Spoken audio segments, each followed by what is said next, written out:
ಪ್ರಧಾನಿ ದೇವೇಗೌಡರ ಪತ್ನಿ ಚೆನ್ನಮ್ಮಗೆ ಅಂತಿಮ ನಮನ ಸಲ್ಲಿಸಲಾಗ್ತಾ ಇದೆ. ಈಗಾಗಲೇ ಅಂತ್ಯ ಸಂಸ್ಕಾರಕ್ಕೆ ಸಿದ್ದತೆ ನಡೆದಿದೆ. ಈ ನಡುವೆ ಕುಟುಂಬಸ್ಥರು ಎಲ್ಲರೂ ಕೂಡ ಅಂತಿಮ ದರ್ಶನಕ್ಕೆ ಆಗಮಿಸ್ತಾ ಇದ್ದಾರೆ. ಹಾಗಾದ್ರೆ ಪ್ರಜ್ವಲ್ ರೇವಣ್ಣ ಅವರು ಕೂಡ ಆಗಮಿಸ್ತಾರಾ? ಅದಕ್ಕೆ ಅವಕಾಶವಿದೆಯಾ? ಆ ಕುರಿತ ಒಂದು ಡೀಟೇಲ್ಸ್ ಇಲ್ಲಿದೆ ನೋಡಿ.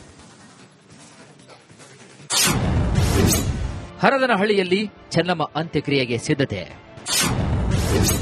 ಅಜ್ಜಿಯನ್ನು ನೋಡಲು ಪ್ರಜ್ವಲ್ ರೇವಣ್ಣ ಬರ್ತಾರಾ?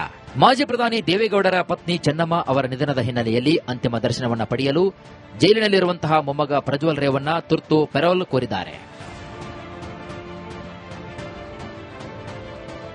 ನಿಯಮಾವಳಿಗಳ ಪ್ರಕಾರ ರಕ್ತ ಸಂಬಂಧಿಗಳ ನಿಧನಕ್ಕೆ ಪೊಲೀಸ್ ಎಸ್ಕಾರ್ಟ್ನೊಂದಿಗೆ 24 ರಿಂದ 48 ಗಂಟೆಗಳ ತುರ್ತು ಪೆರೋಲ್ ನೀಡಲು ಅವಕಾಶವಿದ್ದು, ಪರಪ್ಪನ ಅಗ್ರಹಾರ ಜೈಲು ಅಧೀಕ್ಷಕರು ಈ ಬಗ್ಗೆ ಅಂತಿಮ ನಿರ್ಧಾರವನ್ನು ಕೈಗೊಳ್ಳಲಿದ್ದಾರೆ.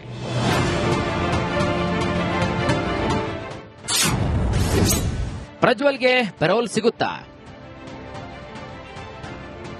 ಜೀವಾವಧಿ ಶಿಕ್ಷೆ ಅನುಭವಿಸುತ್ತಿರುವ ಪ್ರಜ್ವಲ್ ರೇವಣ್ಣ, ಕಳೆದ 2 ವರ್ಷಗಳಿಂದ ಜೈಲಿನಲ್ಲಿರುವ ಪ್ರಜ್ವಲ್ ರೇವಣ್ಣ, ಪರಪ್ಪನ ಅಗ್ರಹಾರದ ಕೇಂದ್ರ ಕಾರಾಗೃಹದಲ್ಲಿರುವ ಪ್ರಜ್ವಲ್. ಪೆರೋಲ್ ಮಂಜೂರು ಮಾಡಲು ಕೆಲವು ನಿಯಮಗಳಿವೆ.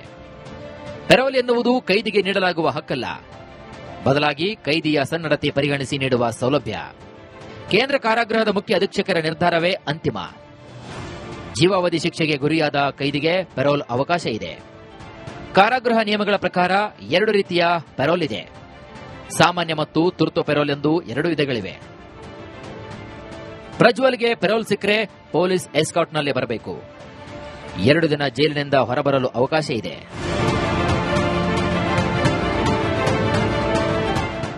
ಹೀಗಾಗಿ ಪ್ರಜ್ವಲ್ ರೇವಣ್ಣ ಅವರನ್ನ ಮಾನವೀಯತೆ ದೃಷ್ಟಿಯಿಂದ ಜೈಲು ಅಧಿಕಾರಿಗಳು ಅವಕಾಶವನ್ನು ಕೊಡಬಹುದು.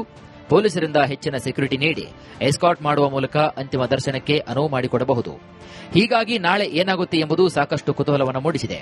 ಇಂದು ಯಾವ ರೀತಿ ನಿರ್ಧಾರಗಳು ಬದಲಾಗುತ್ತೋ ಎಂಬುದು ಕಾದು ನೋಡಬೇಕಾಗಿದೆ.